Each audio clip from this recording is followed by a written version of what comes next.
Hi guys and welcome back to Auto Crew. आज के इस वीडियो में बात करेंगे कि क्या आपको 7 सीटर ऑप्शन में टोयोटा इनोवा क्रिस्टा कंसिडर करनी चाहिए या फिर अदर ऑप्शंस की तरफ नज़र बनानी चाहिए। दोस्तों, आप जानते हैं कि अगर आपका बजट 20 से 25 लाख है और आपको एक कंफर्ट 7 सीटर की रिक्वायरमेंट है तो सबसे पहले लोग इस गाड़ी की तरफ जाते हैं। बट आजकल मार्केट में इतने सारे कॉम्पिटिटर्स अवेलेबल हैं कि आप समझ नहीं पाते हैं कि कौन सी गाड़ी किससे बेहतर है और कौन सी गाड़ी आपकी यूटिलिटी के हिसाब से बेहतर निकल के आने वाली है। प्लस कैटेगराइजेशन की बात करें तो ये गाड़ी पूरी तरह से बेस्ड है प्रैक्टिकलिटी के ऊपर, बट इसी प्राइस में इसी सेगमेंट में आपको ऐसे गाड़ियाँ भी देखने को मिल जाती हैं जिनमें फुली लोडेड फीचर्स आपको प्रोवाइड किए जाते हैं। तो दोस्तों, कन्फ्यूजन आना तो एक बहुत जाहिर सी बात है और उस कन्फ्यूजन को क्लियर आउट करने के लिए आज का ये वीडियो बना रहा हूँ और बताने वाला हूँ आपको इस टोयोटा इनोवा की खास बातें, क्या वो रीजंस रह सकते हैं कि आप बाकी सब कॉम्पिटिटर्स को छोड़ के इस गाड़ी की तरफ अपनी नज़र बनाएं। तो चलिए दोस्तों, स्टार्ट करते हैं इस वीडियो को और पॉइंट बाय पॉइंट आपको बताते हैं कि क्यों इनोवा क्रिस्टा है किंग ऑफ द एमपीवी या फिर 7 सीटर सेगमेंट। और दोस्तों, सिर्फ 7 सीटर ही नहीं, ये तो आपको 8 सीटर ऑप्शन में भी अवेलेबल हो जाती है। चलिए स्टार्ट करते हैं।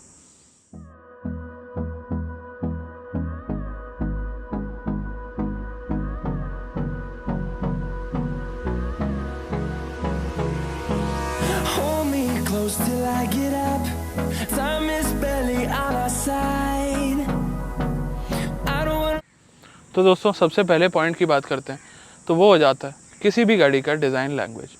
अब दोस्तों, डिज़ाइन लैंग्वेज आपको हो सकता है एक एमपीवी का पसंद आए, हो सकता है एक सेडान का पसंद आए, या फिर पॉसिबिलिटी है कि आपको एसयूवी टाइप डिज़ाइन लैंग्वेज पसंद आए। तो दोस्तों, सबसे पहले बात कर लेता हूँ कि इस वीडियो में किन किन गाड़ियों को कंसिडरेशन में रख रहा हूँ, अदरवाइज़ आपको क्लैरिटी नहीं मिल पाएगी कि किन गाड़ियों को मैं इससे कंपेयर कर रहा हूँ अगर 7 सीटर ऑप्शंस की बात आती है। तो दोस्तों, 20 से 25 लाख रुपए में आपको क्या क्या ऑप्शंस मिल जाते हैं मार्केट में, वो आपको बता देता हूँ। तो किया की कैरेंस दोस्तों काफ़ी सस्ते से स्टार्ट हो जाती है और टॉप एंड वेरिएंट लगभग 20, 21, 22 लाख रुपए का आता है और डीजल ऑटोमेटिक ऑप्शन में वो गाड़ी भी आपको देखने को मिल जाती है। उसके अलावा अगर बात करी जाए तो hyundai की Alcazar again diesel engine option के साथ आती है और इसी प्राइस सेगमेंट में फॉल करती है। 6-7 सीटर ऑप्शन उसमें भी आपको मिल जाते हैं। उससे अलग अगर बात करें टाटा की सफारी, दोस्तों ओनली डीजल इंजन ऑप्शन में आपको मिलती है और वो भी आपको 7 सीटर ऑप्शन प्रोवाइड कराती है। उसके अलावा महिंद्रा की रिसेंटली लॉन्च XUV 700, हालांकि राइट कॉम्पिटिटर इस गाड़ी का महिंद्रा मराजो है, बट XUV 700 जब आपको मिल रही हो तो शायद ही आप मराजो की तरफ नज़र बनाएंगे। उससे अलग MG की हेक्टर का प्लस वेरिएंट। तो दोस्तों, ये कुछ ऑप्शंस है जिसमें आपको कन्फ्यूजन हो सकती है कि क्या इनोवा क्रिस्टा छोड़ के ये नई टेक सेवी कार्स की तरफ हमें जाना चाहिए या फिर प्रैक्टिकल होके इनोवा क्रिस्टा की तरफ अपनी नज़र बनानी चाहिए। तो दोस्तों, डिज़ाइन के मामले में अगर बात करें तो 7 सीटर गाड़ियाँ या तो एक्सटेंडेड वर्जन है जिन गाड़ियों का मैंने आपको नाम लिया, या फिर उनके प्रोपोर्शंस वेल बैलेंस्ड नहीं है। मैं सभी गाड़ियों की बात नहीं कर रहा हूँ, बट जैसे MG की हेक्टर है और हेक्टर प्लस है तो डिज़ाइन लैंग्वेज में कोई फ़र्क नहीं है, बस उसमें 2 सीट एक्स्ट्रा लगा दिए। किया कैरेंस का डिज़ाइन लैंग्वेज हो सकता है आपको पसंद आ जाए, बट मुझे पसंद नहीं है। hyundai अल्काज़ार अल्टीमेटली क्रेटा का एक एक्सटेंडेड वर्जन ही है।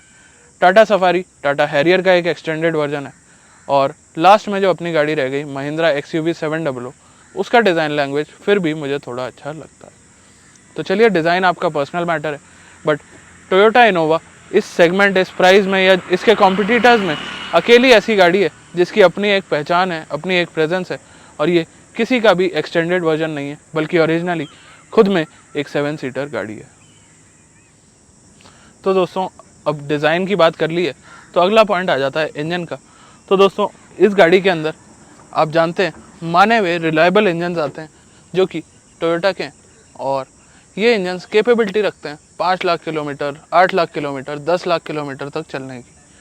दोस्तों, जहाँ बात आती है कॉम्पिटिटर्स की तो रिलायबिलिटी के मामले में कोई भी गाड़ी, कोई भी एग्जाम्पल ऐसा नहीं है, जितनी भी नई गाड़ियों का मैंने नाम लिया पिछले सेगमेंट में, जिनमें इतनी रिलायबिलिटी हमने देखी हो, बट कई इनोवा आपको रोड पे ऐसी देखने को मिल जाएंगी जो ठीक ठाक कंडीशन में दिखाई देती हैं और अगर आप उनके ओडोमीटर पे देखेंगे तो ऑलरेडी वो 5-6 लाख किलोमीटर तो आराम से चल चुकी होती हैं।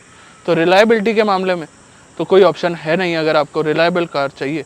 और उससे अलग अगर बात करते हैं तो दोस्तों, इंजन का साइज़ और सेगमेंटेशन, दोस्तों एमपीवी पावर के लिए नहीं बल्कि कंफर्ट के लिए ट्यून्ड होती है और जहाँ बात आती है इस MPV की, तो ये आपको प्रोवाइड कराती है लगभग 150 PS की पावर एक 2.4 लीटर डीजल इंजन के साथ, और टॉर्क फिगर्स भी काफ़ी अच्छे हैं।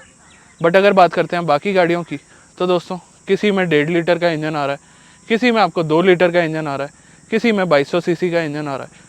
तो इंजन सेगमेंटेशन के हिसाब से देखें, क्रूजिंग में ये गाड़ी सबसे आगे निकल जाती है, और यही रीज़न है कि एक हाईवे कार भी मानी जाती है।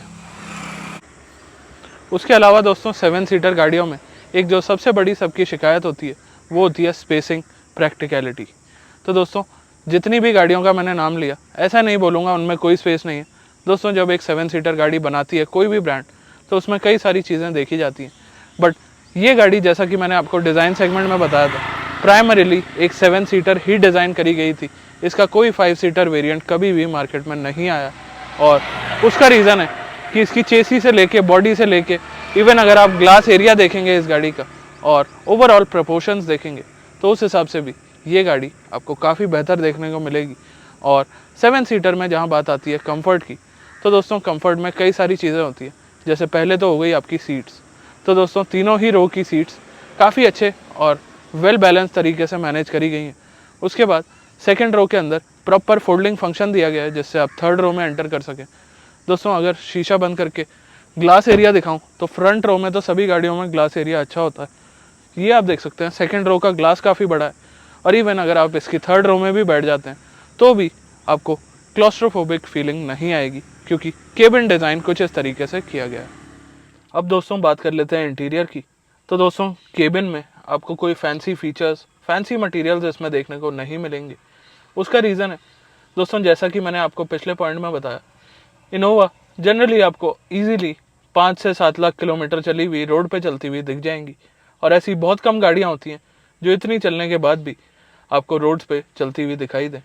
तो दोस्तों उस हिसाब से जो मटेरियल क्वालिटी यूज़ करी गई है वो टॉप नॉच है, और फीचर्स भी कुछ उसी तरह के दिए गए हैं कि आपकी गाड़ी जब तक चलती रहे तब तक वो फीचर्स भी आपका साथ देते रहें। तो कोई भी फैंसी आपको आइटम इसमें देखने को नहीं मिलेगी। जितनी भी चीज़ें आपको इनोवा के अंदर दिखाई देंगी वो सभी सिर्फ प्रैक्टिकलिटी के बेस पर दी गई हैं। दोस्तों ये आप इस गाड़ी का एक प्रो भी मान सकते हैं और एक कॉन भी। अब अगर आप एक फीचर लोडेड कार देख रहे हैं या लेना चाहते हैं, तो फिर आप किसी और गाड़ी की तरफ नज़र बना सकते हैं। बट अगर आपको जेन्युइनली 6 बंदे लेके, 7 बंदे लेके एक गाड़ी के साथ रेगुलरली ट्रैवल करना पड़ता है, या फिर आप अपनी फैमिली के साथ एक पीसफुल ट्रिप पे जाना चाहते हैं रेगुलरली, तो फिर ये आपके लिए एक पहली चॉइस होनी चाहिए, क्योंकि जितना कंफर्ट आपको ये गाड़ी देती है उतना कंफर्ट कोई और गाड़ी नहीं दे पाती है। अब दोस्तों आ चुका हूँ सेकेंड रो में, आपको इस गाड़ी की प्रैक्टिकलिटी दिखाना है। दोस्तों फ्रंट रो में आपको 3 कप होल्डर्स, 2 बॉटल होल्डर्स देखने को मिल जाते हैं, और अगर आ जाता हूँ सेकेंड रो में, तो अगेन बॉटल होल्डर्स के साथ साथ कुछ इस तरह की ट्रे देखने को मिल जाती है, जिसमें आप खाना पीना या फिर अपना कोई काम कर सकते हैं लैपटॉप यहाँ पे यूज़ करके। दोस्तों इस गाड़ी को कंसिडर करने के, लेने के 2-3 ही पिलर्स हैं, कोई बहुत ज़्यादा कॉम्प्लिकेटेड ये गाड़ी नहीं है, मैं ऐसा कह सकता हूँ आपसे। दोस्तों अगर आपको कंफर्ट चाहिए तो ये गाड़ी आप देखेंगे, प्रैक्टिकलिटी चाहिए तो ये गाड़ी आप देखेंगे, रिलायबिलिटी चाहिए तो ये गाड़ी आप देखेंगे, और रीसेल वैल्यू चाहिए या टोयोटा की ब्रांड वैल्यू चाहिए तो ये गाड़ी आप देखेंगे। दोस्तों मैं इतना कह सकता हूँ, इनोवा क्रिस्टा एक अलग लीग की गाड़ी है जहाँ तक 7 सीटर्स 6 सीटर्स की बात आती है। दोस्तों कैप्टन सीट्स वाला ऑप्शन मैं चला रहा हूँ, और कंफर्ट लेवल इसमें मेरे को रेयर सीट्स पे सेकंड रो में भी ऐसा नहीं लग रहा है कि आगे से कुछ कम देखने को मिल रहा हो। अब दोस्तों आ चुका हूँ आपको बूट स्पेस पे लेके, और थर्ड रो की भी बात यहीं से कर लेंगे। तो दोस्तों थर्ड रो आप चाहें तो फोल्ड कर सकते हैं कुछ इस तरीके से।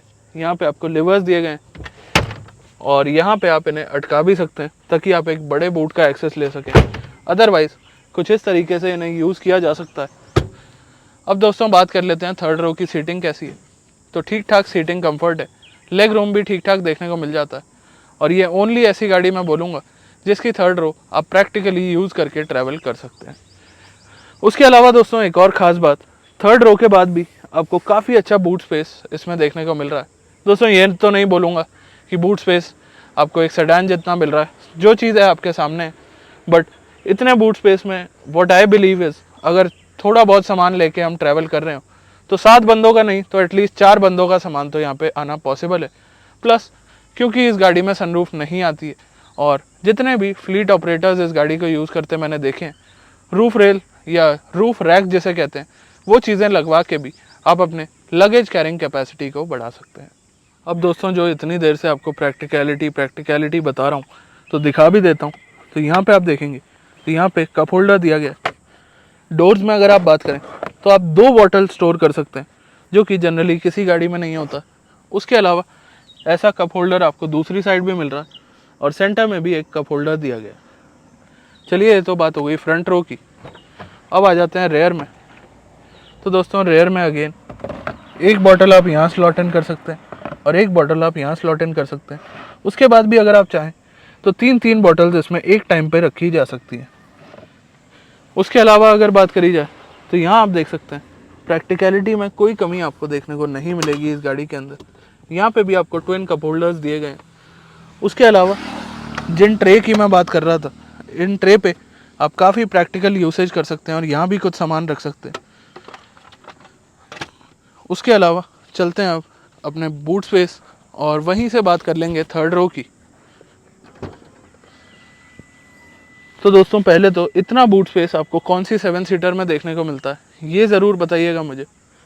उसके अलावा यहाँ पे आप देखें तो जगह दी गई है, आप कोई अपना कप और बॉटल वगैरह कुछ छोटा मोटा सामान भी रख सकते हैं। दोनों ही साइड ये जगह देखने को मिल रही है। प्लस ये जो सेंटर वाले कप होल्डर्स मैंने आपको दिखाए थे, ये थर्ड रो से भी एक्सेस किए जा सकते हैं। ये कुछ प्रैक्टिकलिटी है दोस्तों टोयोटा इनोवा क्रिस्टा की। उसके अलावा दोस्तों प्रैक्टिकलिटी की बहुत बात हो गई। अब बात आती है, अगला पॉइंट आता है इनोवा क्रिस्टा को कंसिडर करने में आपका एक और भी फ़ायदा रहने वाला है, वो है टोयोटा की सर्विस। दोस्तों टच पॉइंट्स काफ़ी सारे अवेलेबल हैं और टच पॉइंट से अलग भी अगर बात करी जाए तो दोस्तों टोयोटा की सर्विस काफ़ी अच्छी मानी जाती है इंडियन मार्केट के अंदर। उसके अलावा दोस्तों इनकी अगेन रिलायबिलिटी की बात आ जाती है। पार्ट्स की रिलायबिलिटी ऐसी है कि आपको बार बार अपनी गाड़ी को सर्विस सेंटर लेके भी नहीं जाना पड़ता है। तो दोस्तों पीस ऑफ माइंड वाली ओनरशिप अगर आपको कोई गाड़ी प्रोवाइड करा सकती है तो वो टोयोटा इनोवा क्रिस्टा डेफिनेटली है लिस्ट में। ऐसा नहीं बोल रहा हूँ कि बाकी गाड़ियाँ नहीं दे सकती। दोस्तों हर एक के अपने लेवल्स हैं, उसकी बात कभी और किसी और वीडियो में करेंगे। उसके अलावा दोस्तों आ चुका हूँ लास्ट पॉइंट पे। तो जितनी टोयोटा इनोवा क्रिस्टा की 7 सीटर मार्केट में, नई कार मार्केट में डिमांड है, उतनी ही डिमांड इसकी सेकेंड हैंड मार्केट में भी है। और अगर आप अपनी इनोवा क्रिस्टा को 4 साल 5 साल यूज़ करने के बाद और लगभग 4 लाख किलोमीटर चलाने के बाद भी बेचते हैं, तब भी आपको इसकी रीसेल वैल्यू बाकी कॉम्पिटिटर्स से या बाकी जिन गाड़ियों का नाम लिया मैंने इस वीडियो में, उनसे कंपेयर करें तो ज़्यादा बेहतर रीसेल वैल्यू आपको देखने को मिलेगी। प्लस एक एडिशनल पॉइंट आपको बता देता हूँ दोस्तों, इनोवा एक बहुत ही अच्छी शॉफर ड्रिवन कार है। दोस्तों ड्राइविंग में उतना मज़ा नहीं आएगा इस कार में, तो अगर आप खुद ड्राइव करते हैं तो फिर आप इनोवा क्रिस्टा को शायद ना कंसिडर करें तो एक बेहतर ऑप्शन रह सकता है। बट अगर आप ड्राइवर के थ्रू अपनी कार का यूज़ करते हैं या करवाते हैं तो फिर इनोवा क्रिस्टा आपके लिए एक बहुत अच्छा ऑप्शन रहने वाला है। चलिए दोस्तों आज के वीडियो में बस इतना ही। मिलता हूँ बहुत जल्द एक नई वीडियो के साथ। तब तक के लिए धन्यवाद।